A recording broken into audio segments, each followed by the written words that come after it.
Tonight, we are hearing from advocates on both sides of the abortion debate. Allie Spillyards spoke with them about the impact of today's ruling and what comes next. As news of the landmark decision to overturn Roe v. Wade came down, Destiny Herndon-DeLaRosa was overcome with emotion. It was such a mixture of conflicting feelings, right? Over a decision the anti-abortion advocate believes is a step in the right direction, but also one that came too soon. I believe in protecting the unborn child in the womb 100%. But at the same time, from a practical standpoint, we don't have the systems in place, the safety nets to support women and children the way that we should. We don't just want them to survive, we want them to thrive. An unplanned child herself, Herndon-DeLaRosa had her own unexpected pregnancy at 16. She chose life thanks in part to a strong support system. She later founded New Wave Feminists to do the same for others, advocating for a violence-free life from womb to tomb.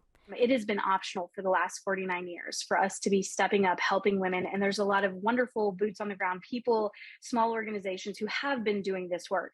But unfortunately, it's not nearly enough. At Texas Woman's University, where students protested today's decision, Women's Studies Director Danielle Phillips Cunningham couldn't help but reflect on the history she teaches. I never thought that this country would take several steps back to that particular society where women were considered second-class citizens. A move that she says will hurt some women more than others. Texas is one of the states in the country with the highest maternal mortality rates and infant mortality rates in the country. And the women who mostly experience that are Black and Latino women. Especially those who can't afford to take time off and cross state lines.